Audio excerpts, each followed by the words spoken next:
नमस्कार, मैं आनंद कुमार खत्री। आज के हमारे लेक्चर का विषय है एंट अमीबा, वर्गीकरण, सिस्टेमिक पोजीशन। संघ प्रोटोजोआ, उपसंघ सार्कोमेस्टिगोफोरा, अधिवर्ग सार्कोडेना, क्लास वर्ग राइजोपोडिया, उपवर्ग लोबोसिया और गण है अमीबाइडिया, वंश एंट अमीबा, जाति हिस्टोलाइटिका, एंट अमीबा हिस्टोलाइटिका की सर्वप्रथम खोज 1859 में लैम्बल द्वारा की गई थी और 1875 में रूस के साइंटिस्ट फ्रेडरिक लॉस वैज्ञानिक ने इसके रोगजनक स्वभाव का पता लगाया था। उन्होंने पेचिस रोगी के मल और आंतरिक अल्सरों में इसे देखा था और कुत्तों के बच्चों में स्थानांतरण करने में सफलता प्राप्त की थी। वितरण एवं प्रभाव। एंट अमीबा हिस्टोलाइटिका संपूर्ण विश्व में पाया जाता है, परंतु यह समशीतोष्ण प्रदेश की अपेक्षा उष्ण एवं उपोष्ण प्रदेशों में अधिक वितरित होता है। मैक्सिको, चीन, फ्रांस, भारत, दक्षिण अमेरिका और के कुछ भागों में इसका अधिक प्रकोप पाया जाता है, जबकि ग्रामीण और सघन शहरों में इसका प्रभाव अधिक है। 1 वर्ष की आयु तक के बच्चों में इसका संक्रमण कम होता है, जबकि उससे ऊपर आयु के बच्चे और तरुण आयु के बच्चे इस परजीवी के सुग्राही होते हैं। एक अनुमान है कि विश्व की लगभग 10% जनसंख्या अमीबियासिस से पीड़ित है। स्वभाव एवं आवास, habit and habitat. Ant amoeba histolytica मनुष्य की आंत्र का सूक्ष्मदर्शी अंतः परजीवी है और सामान्यतः वृद्ध आंत्र या कोलन के ऊपरी भाग में पाया जाता है। कभी कभी यह यकृत, फुफ्फुस, मस्तिष्क, वृषणों तक में भी पहुंच जाता है। परजीवी वेदांताओं के साइंटिस्ट के विश्वानुसार यह परजीवी एक हानिविहीन सहजीवी की भांति रहता है, परंतु अज्ञात कारणों से यह आंत्र की श्लेष्मिका, उपश्लेष्मिका पर आक्रमण करके अमीबिये पैचिस और आंतरीय अमीबियासिस नामक रोग उत्पन्न कर देता है। इस रोग से पीड़ित मनुष्य की आंत्रभित्ति में आंत्र के श्लेष्मिक स्तर के विलीन एवं नष्ट हो जाने के कारण असंख्य छोटी छोटी फुंसियाँ बन जाती है और यह क्रिया परजीवी द्वारा स्त्रावित एक उत्तक विलयकारी पदार्थ हिस्टोलाइटिक सब्सटेंस के कारण होती है। आकारिकी। एंट अमीबा हिस्टोलाइटिका एक छोटा सूक्ष्मदर्शी परजीवी अमीबा है और इसके संपूर्ण जीवन चक्र में 3 अवस्थाओं में यह मुख्य रूप से पाया जाता है, जिसमें है ट्रोफोजॉइट्स मैग्ना जिसे बोला जाता है, और प्रीसिस्टिक या माइन्यूटा, और तीसरा है सिस्टिक प्रावस्था या रूप, ट्रोफोजॉइट या मैग्ना। ट्रोफोजॉइट। एंट अमीबा हिस्टोलाइटिका का ट्रोफोजॉइट रूप ट्रॉफिक या मैग्ना रूप भी कहलाता है एवं यह सबसे अधिक सक्रिय, सचल और असनी रूप है। इसका डायग्राम मैं आगे दिखा पाऊंगा आपको। ये देखिएगा, इसमें ए जो है इसका फॉर्म वो ट्रोफोजॉइट है।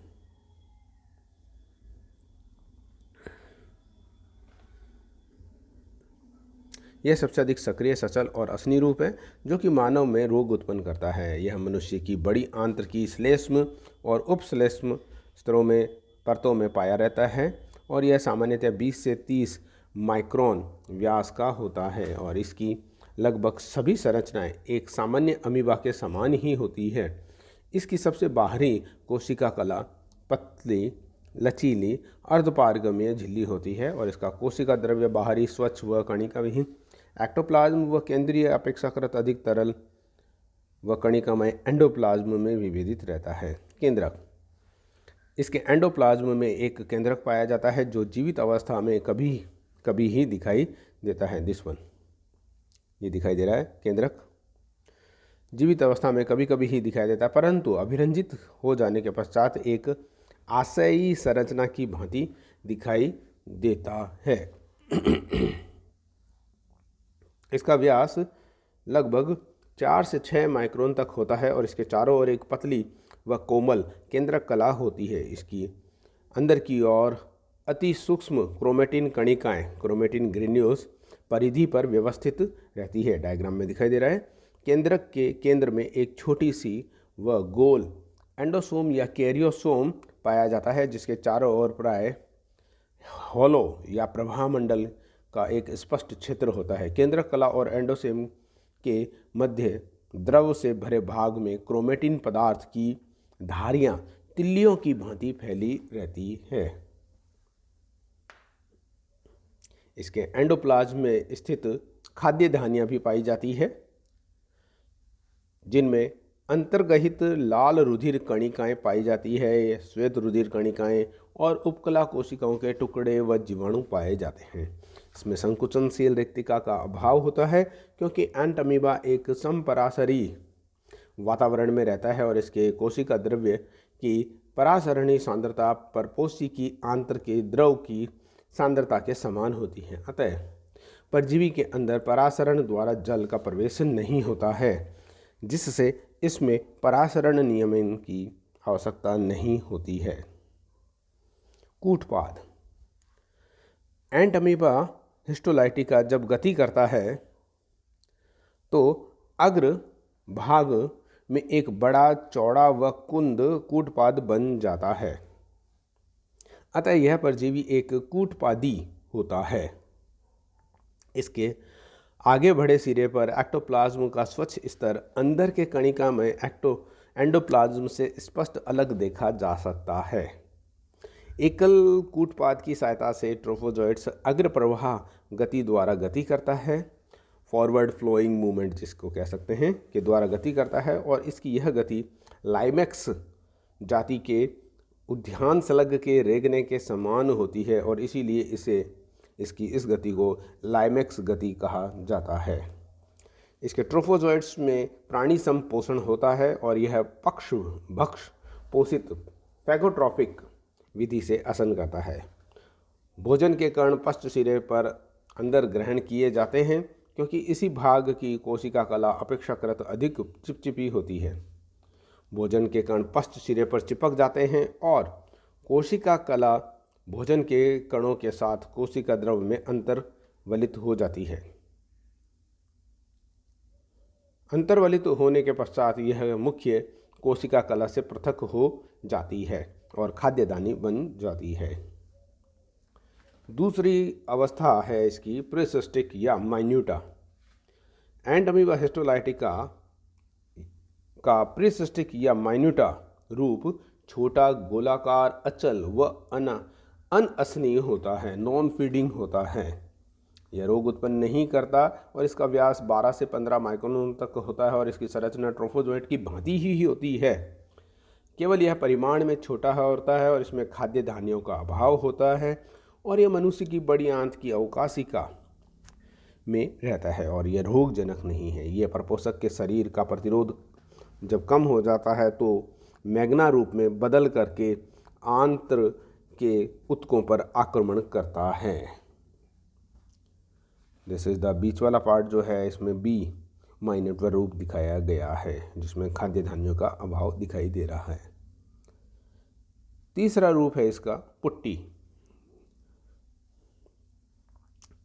सामान्य परिस्थितियों में जो सी डायग्राम दिखाई दे रहा है इसमें डायग्राम में पिक्चर में, वो पुट्टी का है, एनाफेज सिस्टिक जिसको बोल सकते हैं। सामान्य परिस्थितियों में माइन्यूटा रूपों का पुट्टी भवन होने लगता है, जो बीच वाला बी पार्ट है उसका, और इस प्रक्रिया में प्रत्येक माइन्यूटा रूप गोलाकार हो जाता है और उसके चारों ओर एक पतली, अत्यंत प्रतिरोधी व अपवर्तनीय पुट्टी भित्ति बन जाती है। एक परिपक्व पुट्टी गोलाकार होती है और जिसका व्यास 10 से 12 माइक्रोन तक होता है और इसका कोशिका द्रव्य साफ होता है और इसमें 2 या 3 ग्लाइकोजन पिंड डायग्राम में दिखाई दे रहे हैं जो कि पाए जाते हैं और आरक्षित भोजन की भांति और एक या अधिक विशिष्ट प्रकार की अपवर्तनीय छड़ों के साथ इसके समान क्रोमेटॉइड काय, क्रोमेटिड बॉडी अथवा क्रोमेटिन बार्स छड़े इसके जिनके सिरे गोल होते हैं वो पाई जाती है। ग्लाइकोजन पिंड व क्रोमेटिडियल छड़ें दोनों संरचनाएं धीरे धीरे विलुप्त हो जाती है। क्रोमेटिडियल छड़ें राइबोन्यूक्लियोप्रोटीन की बनी होती है और छड़ों के विलुप्त हो जाने के साथ ही इनकी राइबोन्यूक्लियोप्रोटीन संपूर्ण कोशिका द्रव्य में फैल जाती है। केंद्रक में ट्रोफोजोइट्स के लक्षण होते हैं। आरंभ में पुट्टी के अंदर एक केंद्रक होता है, कुछ समय पश्चात केंद्रक में विभाजन होने से पुट्टी द्विकेंद्रकी और अंत में चतुष्केंद्रकी हो जाती है। जीवन व्रत, जनन एवं जीवन व्रत। परपोसी पहला नंबर। एंडमीवा हिस्टोलाइका एक जातिवर्तीय मोनोजेनेटिक प्राणी है, अर्थात इसके संपूर्ण जीवन व्रत में केवल एक परपोसी होता है। सुअर, कुत्ते, चूहे, खरगोश इसके आश्रयी परपोसी रिजर्वायर होस्ट होते हैं। मनुष्य भी इसका एक परपोसी है और उसी के अंदर इसकी जनन क्रिया एवं जीवन व्रत पूर्ण होता है। द्विखंडन, बाइनरी फिशन। ट्रोफोजोइट्स आंत्र की भित्ति के अंदर द्विखंडन द्वारा अलैंगिक रूप से जनन करते हैं। केंद्रक में केंद्रक कला के विलुप्त हुए बिना ही सूत्री विभाजन होता है। सूत्री विभाजन के तुरंत पश्चात ही कोशिका द्रव्य विभाजन होता है और जिससे 1 से 2 संतति जीव बन जाते हैं। दोनों संतति जीव जीवाणुओं एवं परपोषी ऊतकों को खाते हुए शीघ्रता से वृद्धि करते हैं और फिर ये भी द्विखंडन द्वारा जनन करते हैं। इनमें से कुछ परपोषी की नई कोशिकाओं में प्रवेश करके प्रीसिस्टिक या माइन्यूटा रूप धारण कर लेते हैं। ये इसकी लाइफ साइकिल दिखाई गई है जीवन व्रत। तीसरा प्रकार है पुट्टी भवन अवस्था है जीवन व्रत की। पुट्टी भवन प्रीसिस्टिक या माइन्यूटा रूपों का पुट्टी भवन केवल आंत्र की गुहा के अंदर ही होता है और ऊतकों के अंदर रहते हुए इनका पुट्टी भवन नहीं होता है। ये गोलीय आकार के हो जाते हैं और प्रत्येक के चारों ओर एक पतली चीमड़ अपवर्तनीय रेफ्रेक्टाइल और लचीली पुट्टी भित्ति का स्त्रावण हो जाता है। इस अवस्था में बनी पुट्टियाँ एक केंद्र की होती है। पुट्टी के अंदर स्थित केंद्र शीघ्र ही सूत्री विभाजन द्वारा 2 में विभाजित हो जाता है और इस प्रकार द्विकेंद्र की अवस्था पुट्टी बन जाती है और इसके पश्चात एक और सूत्री विभाजन होता है और इन दोनों केंद्रकों को 4 में विभक्त कर देता है, जिससे यह पुट्टी चतुष्केंद्र की बन जाती है। पुट्टी भवन की समस्त प्रक्रिया कुछ ही घंटों में पूर्ण हो जाती है। डायग्राम में देख सकते हैं आप इसके लाइफ साइकिल के। चतुष्केंद्रीय पुट्टियाँ संक्रमणकारी अवस्था है और इनका आगे विकास संभव नहीं होता है, बल्कि परपोषी की विष्ठा के साथ ये बाहर निकल जाती है और बाहर आने के पश्चात ये आर्द्र विष्ठा में लगभग 10 दिन तक जीवित रह सकती है और ये 50 डिग्री सेंटीग्रेड तापमान पर मर जाती है।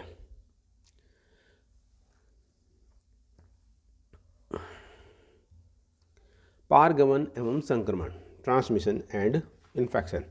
मनुष्य में एंडमीबा हिस्टोलाइटिका का संक्रमण मनुष्य द्वारा ऐसे भोजन अथवा जल को लेने से होता है जो एंडमीबा हिस्टोलाइटिका की पुट्टियों से युक्त विष्ठा से संदूषित होता है।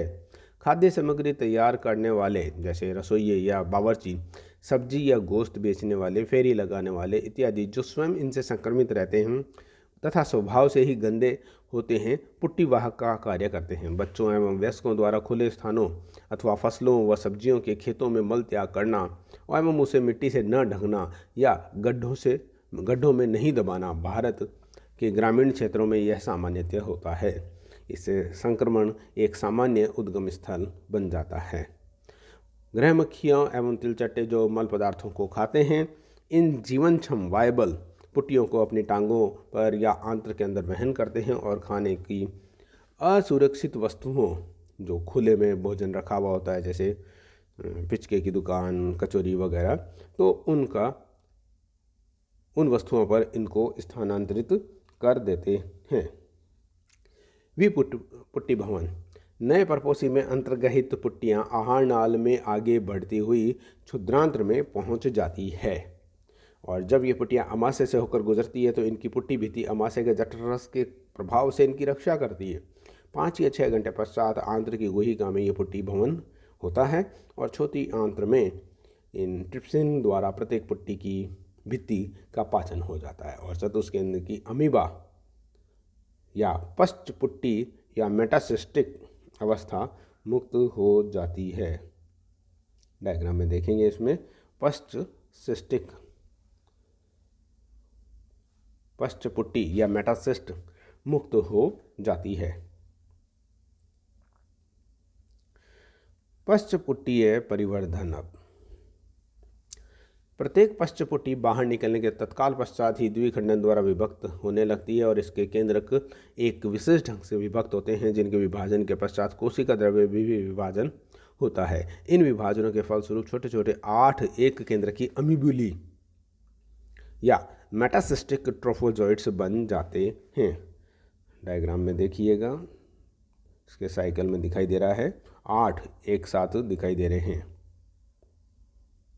छोटे छोटे अमीबुली, मेटासिस्टिक ट्रोफोजोइड्स जिसको बोल सकते हैं, एक केंद्रक अमीबुली बन जाते हैं। और ये मेटासिस्टिक ट्रोफोजोइड्स बड़ी आंत्र में प्रवेश करके उसके श्लेष्म स्तर में पहुंच जाते हैं और वयस्क ट्रोफोजोइड्स में विकसित हो जाते हैं। अमीबिक डिसेंट्री या अमीबिएसिस। लक्षण एवं रोगजनकता। अधिकांशतः एंट अमीबा मनुष्य की बड़ी आंत्र में अवकाशिका में हानि रहित माइन्यूटा रूपों में रहता है। जब कभी भी ये संक्रमित लोग के आहार नाल में का प्रतिरोध जब कम हो जाता है तो इसके ये रूप रोगजनक हो जाते हैं। ये मैग्ना या ट्रोफोजाइट्स रूपों में बदल जाते हैं और आंत्र भित्ति पर आक्रमण करके भित्ति की श्लेष्मिका को खाते हुए गहराई में स्थित श्लेष्मिका में पहुंच जाते हैं और वहां पहुंचकर उसमें द्विखंडन द्वारा विभाजन होता है और फिर बाहर की ओर फैलने लगते हैं। बाहर की ओर फैलकर ये फ्लास्क रूपी फुंसियों अल्सर्स बना लेते हैं और जिनमें कोशिकीय मलबा, लिम्फोसाइट्स, रुधिर कणिकाएं तथा जीवाणु भरे रहते हैं। इससे आंत्र भित्ति में फोड़े बन जाते हैं, अल्सर्स, एबेसिस। उत्तक विलेयता तथा कोशिका विलेयता द्वारा ट्रोफोजोइड्स का उपश्लेष्मिका के अंदर प्रवेश संभव हो जाता है और इस प्रक्रिया में ट्रोफोजोइड्स द्वारा स्त्रावित हिस्टोलाइसिन स्वभाव की एक प्रोटीन लय एंजाइम द्वारा उत्तकों एवं कोशिकाओं का विलय एवं उत्तक क्षय नेक्रोसिस होता है। ये फुंसियाँ फूट जाती हैं तथा रुधिर केशिकाएं फट जाती है और इस प्रकार रुधिर केशिकाओं के से निकला रुधिर व फुंसियों से भरे श्लेष्मल, कोशिका मलबा, रुधिर, कोशिकाएं, जीवाणु, अमीबीय पदार्थ आंत्र की गुहा में आ जाते हैं तथा रोधी के मल के साथ बाहर त्याग दिए जाते हैं। अमीबीय पैचिस, अमीबिक डिसेंट्री की यही पहचान होती है। पेचिस के रोगी की विष्ठा प्राय अम्लीय होती है और उसमें एंट अमीबा के गुच्छे भी होते हैं। अमीबीय पेचिस का रोगी अनेक बार मल त्याग करता है और उसे प्रत्येक बार रुधिर मिश्रित पतला दुर्गंध युक्त मल आता है। कभी कभी ट्रोफोजोइड्स रुधिर परिभ्रमण से होकर मस्तिष्क, यकृत, प्लीहा, फुफ्फुस और जनन ग्रंथियों में भी पहुंच जाते हैं और यहाँ पर भी ये उत्तकों को नष्ट करके फुंसियाँ मवाद युक्त गुहिकाएँ बना देते हैं। ट्रोफोजोइड्स के संक्रमण से यकृत एनलार्ज हो जाता है, दीर्घित हो जाता है और धीरे से स्पर्श करने पर भी रोगी को कष्ट होता है। रोग की इस दशा को अमीबिक हेपेटाइटिस कहते हैं। फुफ्फुस और मस्तिष्क में संक्रमण से फुंसियों का बनना प्राय घातक होता है। प्रेषण विधि, संचरण का तरीका, मोड ऑफ ट्रांसमिशन। पुट्टियों सहित भोजन या पेय पदार्थों के लेने से इसका प्रेषण होता है और भोजन व पेय पदार्थों का प्रदूषण निम्न कारणों से होता है। रसोई घर में भोजन तैयार करने वाले कर्मचारी की अस्वास्थ्यकर क्रियाओं के कारण, क्योंकि ऐसे लोग अपनी गंदी आदत के कारण नाखूनों से गुदा खुजाते हैं और फिर हाथों को साफ किए बिना ही भोजन तैयार करने लगते हैं। या दूसरा स्थान जैसे खुले खेतों में मल त्याग करना और या फिर सब्जियों का या तालाबों में शौच फेंकने से जल प्रदूषित होता है। मक्खियों या तिलचट्टों द्वारा विष्ठा से भोजन व पेय में पुट्टियों के प्रेषण पर भी होता है। निदान, डायग्नोसिस। सामान्य रूप से रोगों के विष्ठा के सूक्ष्मदर्शी परीक्षण, रोगी के स्वयं पर विष्ठा के सूक्ष्मदर्शी परीक्षण द्वारा ट्रोफोजोइड्स अथवा पुट्टियों की उपस्थिति ज्ञात हो जाती है। रोगी के विष्ठा में सफ़ेद चारकोल लिडेन क्रिस्टल्स की उपस्थिति से भी एंट अमीबा हिस्टोलाइटिका की उपस्थिति का ज्ञान हो जाता है। उपचार या चिकित्सा, थेरेपी और ट्रीटमेंट। यद्यपि अमीबीय पैचिस की चिकित्सा अति कठिन होती है, तथापि पुनरावर्तित रिप्लेसेस के कारण उसकी स्थायी चिकित्सा कभी कभी कठिन हो जाती है। अस्थायी रूप से छुटकारा पाने के लिए एमेटिन नामक एल्कॉइड प्रभावकारी होती है। एमेटिन की ही एक संश्लेषित व्युत्पत्ति जिसे डीहाइड्रो एमेटिन कहते हैं, यह भी प्रभावकारी होती है। मलेरिया रोधी औषधि क्लोरोक्विन केवल यकृत में अमीबीय फुंसियों के प्रति प्रभावकारी होती है। कुछ आधुनिक आयोडीन यौगिकों जैसे बायोफॉर्म, चिनियोफॉन, डायोडोक्विन इत्यादि भी इसके अच्छे प्रभावकारी सिद्ध हुई है। कुछ प्रतिजैविक एंटीबायोटिक जैसे फ्यूमिजिलिन, टेरामाइसिन, इरिथ्रोमाइसिन और ओरियोमाइसिन परजीवी के विनाशकारी हैं। मेट्रोनिडाज़ोल नामक एक औषधि पैचिस के उपचार के लिए अत्यंत लाभकारी सिद्ध हुई है।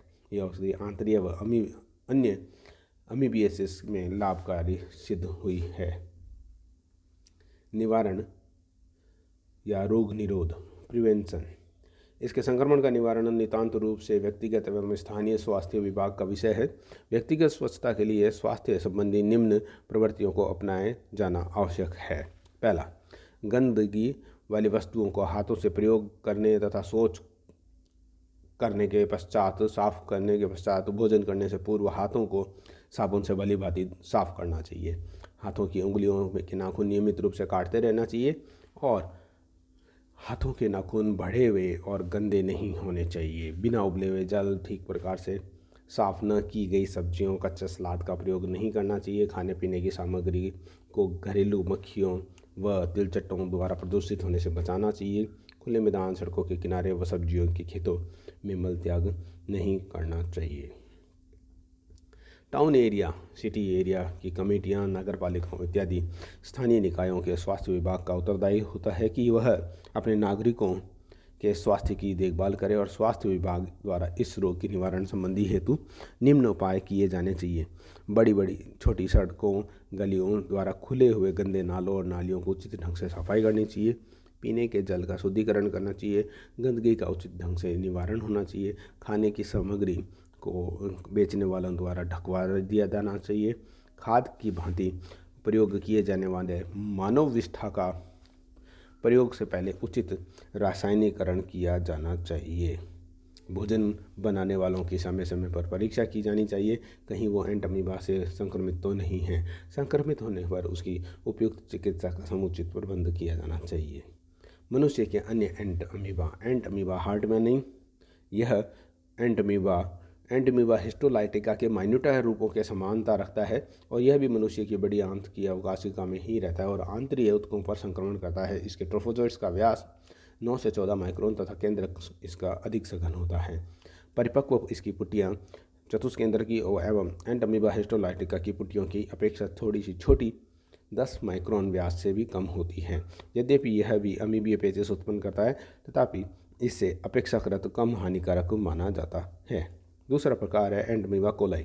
यह एंट अमीबा परपोसी के ऊतक को प्रभावित नहीं करता है और इसे रोगजनक नहीं माना जाता। यह आंतरिक गुहा में रहते हुए केवल पाचन संबंधी जटिलताएं उत्पन्न करता है और इसके ट्रोफोजोइड्स 20 से 40 माइक्रोन व्यास के होते हैं और ये अपेक्षाकृत कम सक्रिय होते हैं और इसका कूटपाद भी अस्पष्ट होता है।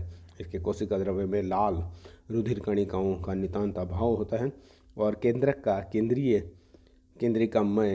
केंद्रिकाय कैरियोसोम्स या एंडोसोम्स अति सूक्ष्म प्राय केंद्रक में स्थित नहीं होता है। इसकी पुट्टी 15 से 20 माइक्रोन व्यास की होती है और प्रत्येक में 8 केंद्रक होते हैं। इनकी क्रोमेटिड छड़ें पतली और इनके सिरे तीखे। एंट अमीबा कोलाई लगभग 50% मनुष्यों की आंत्र में पाया जाता है और इसकी पुट्टियाँ संक्रमित मनुष्य के मल के साथ बाहर त्यागी जाती है। जब स्वस्थ मनुष्य इससे प्रदूषित होता भोजन का जल लेता है तो वह भी संक्रमित हो जाता है।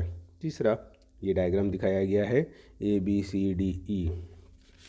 ए इसमें एंट अमीबा हार्टमनी है, बी एंट अमीबा हार्टमनी की पुट्टी दिखाई दे रही है, सी एंट अमीबा जिंजीवैलिस है, एंट अमीबा डी एंट अमीबा कोलाई है और ई एंड अमीबा कोलाई की पुट्टी दिखाई दे रही है।